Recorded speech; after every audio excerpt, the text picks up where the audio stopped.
What's up, everybody? It's Alex from Heavy New York. We are back at Spine Farm Records, and today we are here with Justin of BRKN Love. Thank you for your time, man. Hey, I'm glad to be here. Yeah, it's so awesome to have you here. Papercuts is the newest single that you just put out, and what I'm curious is this like a clear indication on what the whole debut record is going to sound like, or are you going to experiment a little bit more and like have many different elements incorporated in there? Well, the record kind of goes in a couple ways. You know, I want to keep people on their toes. Even from the first single, Shot Down, to this one, to me, there's a little bit of a difference there sonically. And I mean, if you like it and you like riffs, of course, there's going to be riffs all over the record because we're never going to skimp out on that part. But everything kind of has its own vibe, and there's deeper elements on the record, I would say. So don't expect the same thing. I was reading about the meaning behind Papercuts, and it kind of, correct me if I read it like a little bit wrong, but it like represents more of like a darker tone or something like that, what you guys are going through. Were you expressing exactly that in it? Were you expressing something personal, or was this just kind of what you were feeling at the time when making it? I think it was just something that I need to say, you know, something that had been bottled up for a while. And you know, music's expression for a lot of people, especially for me, I mean, that's the way I get things out. So that song particularly is not about anything specific, more so just something that needs to come out eventually. Mm-hmm. You know, just whatever built up angst or anxiety, and I feel like that was just a really good release for me. Is there a formula that you normally approach into writing songs, or has the making of each and every song on this record kind of been like its own experience? Well, it's funny that you say that, actually, because with Papercuts, that was completely unique to the rest of the writing. I mean, most of it had been done, I mean, with the help of modern technology. You can sit in front of a computer, plug in a drum groove, and just like play a bunch of riffs, work out the lyrics and all that kind of stuff. But Papercuts was actually constructed mostly in the studio, which I love doing because studio magic is a real thing. And you know, that one was sort of the only one that kind of took its own it had its own life in the studio, and that one just kind of came organically from that process. But most of the stuff had been done plugging right into like Logic or Pro Tools and just putting in the loops, because I'm a drummer as well, but I'm not a very good drummer. So I wouldn't sit down at the kit and sort of play what an actual drummer would play. So it helps to just plug in loops and mess around with that. You know, it's funny. So you kind of have like a bit of the Dave Grohl effect or the Sal Abrascato effect in a way, where like, is there maybe being a drummer and a guitar player, and you know, is there like maybe a similar creative energy, or is just the process of creativity completely different depending on what instrument you're playing? Well, I mean, I think the advantage of playing a bunch of things is that you can hear things from different perspectives. You know, I could think of the drum part from a guitar player's perspective, or because I'm mainly a singer, everything sort of in my mind goes around what the vocals are going to do.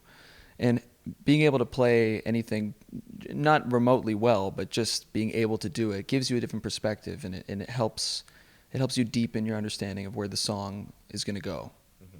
So, you know, I mean, I'm not a prolific multi-instrumentalist, but I definitely think it aids in songwriting for sure if you're going to do it on your own. But thankfully hopefully you'd have a great band that could help you out in those parts. Yeah. I mean, songwriting to me is just like a completely, like, it's one thing to just play, you know, shred on the guitar, you know, do an insane drum beat, but songwriting, I feel like it's a completely separate talent than just simply being able to play. So I'd imagine that when you are either in the studio in your own area just writing music, you're in a completely different frame of mind than when you're just simply playing live, right? Absolutely. I mean, anybody can sit down and become the fastest guitar player or learn all the scales and all your theory and this and that, but you know, to come at it creatively is a whole different thing. And sometimes, you know, you've heard this said again and again, less is more. You know, just because you can shred doesn't mean you're going to be a great guitar player for a certain band, or you're going to play the right part that serves the song well.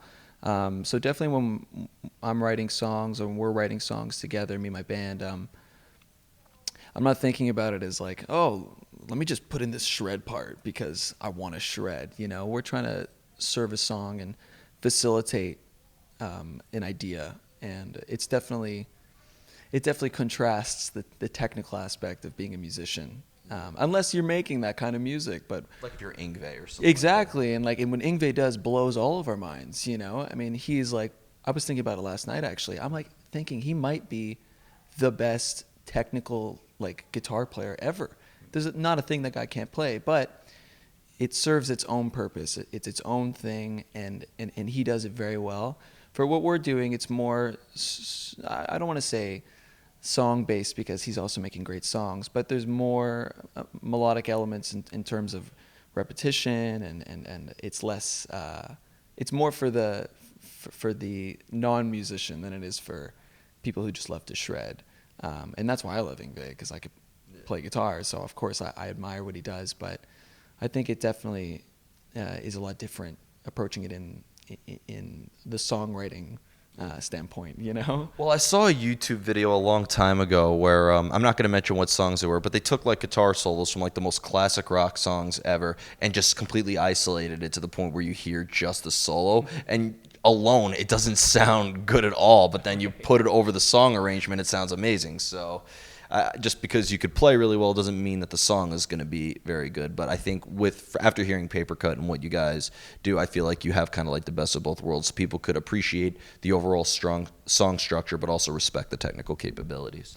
Yeah, I mean, and that was sort of the idea of making the songs this way. I mean, just further down the line when the record actually comes out, there's not a lot of guitar solos on this record, and I did that on purpose because I think to commit to a guitar solo is like, yeah, am I really going to play something that nobody has played before? You know, and does the song really need a guitar solo to take it to the next level, or is it just something I want to play because I can do it or something like that? I leave that more for the live aspect, you know, where we can actually let loose and show a little bit more of the technical ability, which is, you know, impressive in its own right, but to commit to it on a record is like a whole different thing, because then that's there forever, you know? Yeah, leave the soloing for like when one of the members has to go to like the bathroom in the middle of the set, and you could just like shred for like 2 minutes until he comes back. Totally. I mean, that's the old thing, right? You know, you play your 20-minute guitar solo while your drummer goes and like has a couple drinks and comes back when you're done. I guess signaling the roadies is just out of the question. Yeah, there. absolutely. Yeah.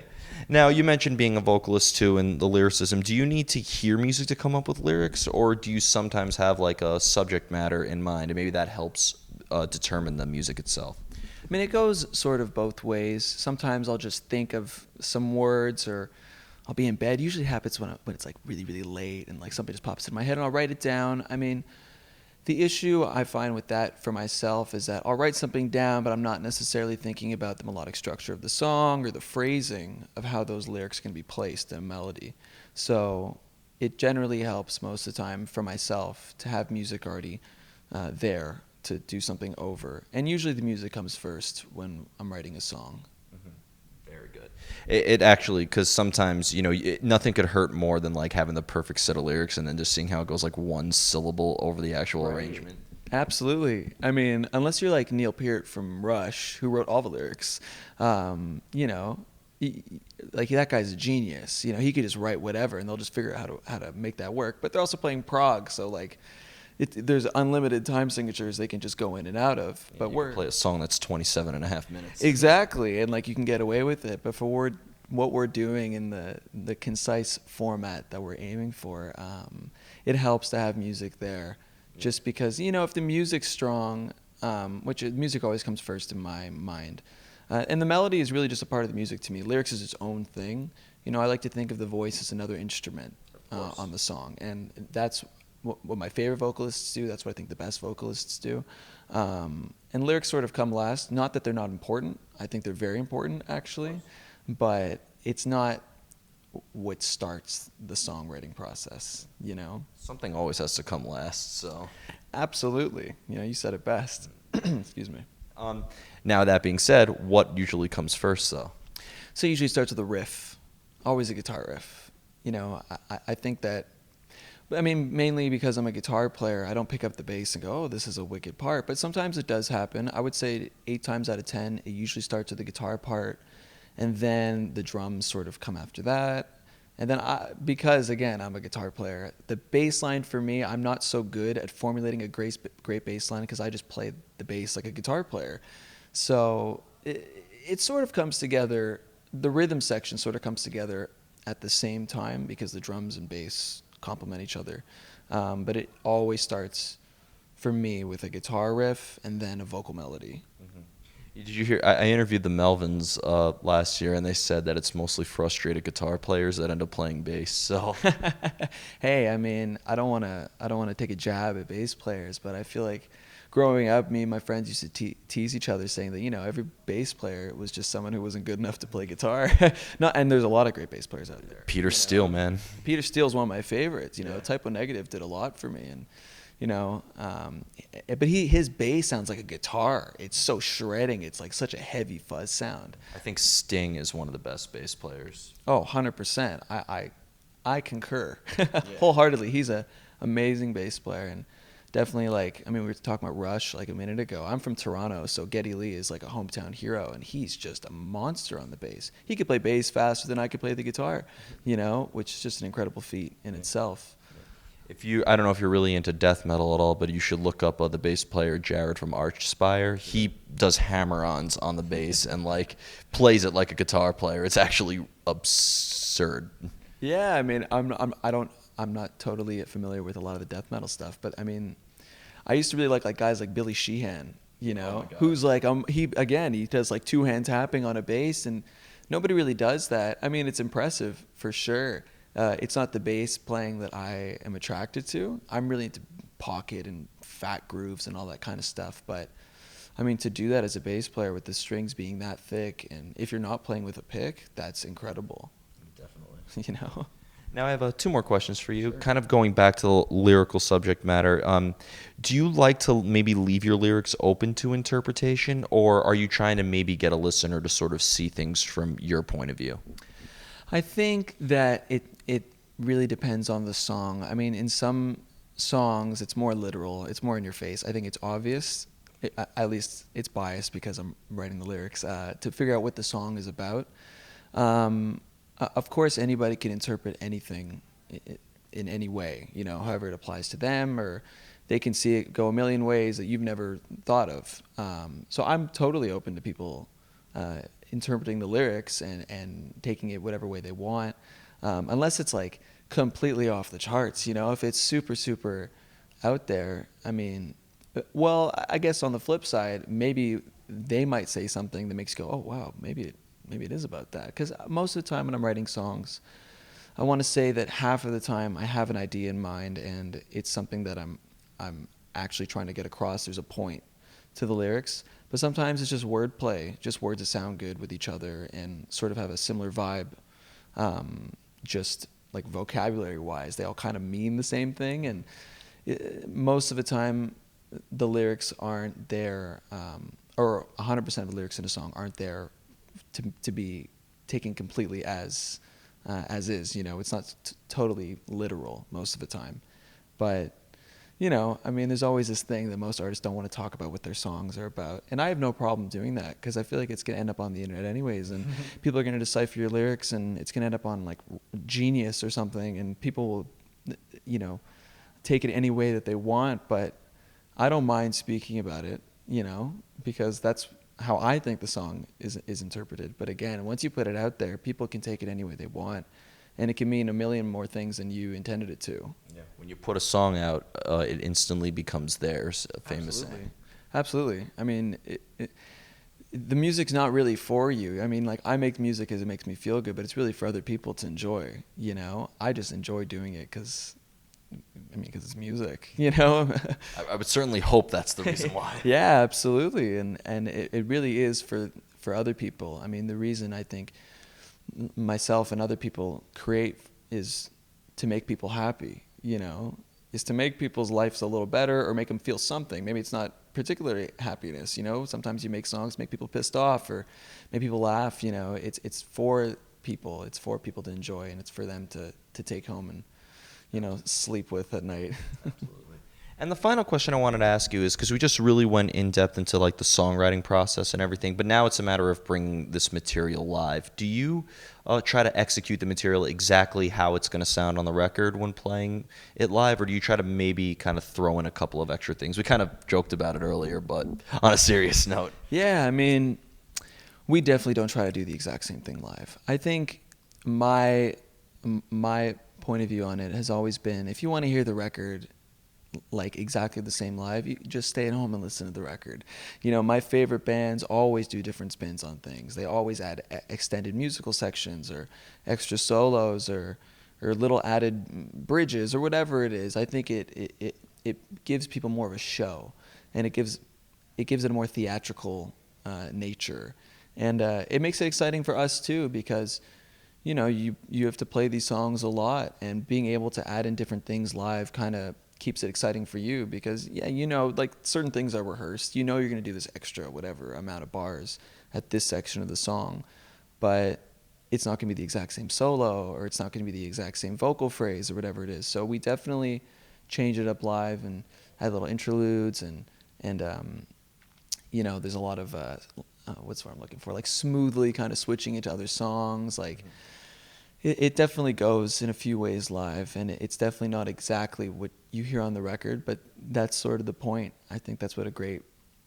band should always do. Of course, I think it's like the best of both worlds. You want people to know what song you're playing live, but you know, if you just play it exactly the same, I mean, people are going to be like, I would have just listened to this. Sometimes being just as good as you sound on the record could be a disadvantage. Totally. I mean, sometimes if you sound exactly the same as your record and you're playing it exactly the same as it was recorded, people just accuse you of lip syncing or something like that, you know, and that's a crime to me, you know. I would never want to be accused of that, because we're not doing it, you know, it's totally live. I'm going to be listening extra hard at that Knitting Factory show. Okay, well, I'll hold you to that.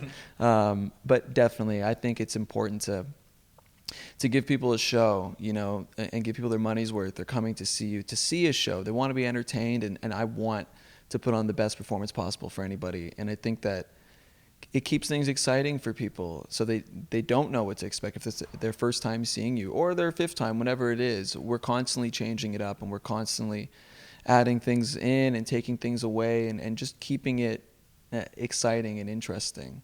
Definitely. And not to mention, you recorded this record out of Studio G. That's such a studio environment, and the only way you're going to hear it just as good as it sounded in Studio G is if you're playing a show at Studio G. Oh, absolutely. I mean, that place is absolutely magnificent. It was a dream to record there. It's absolutely beautiful. The gear is amazing.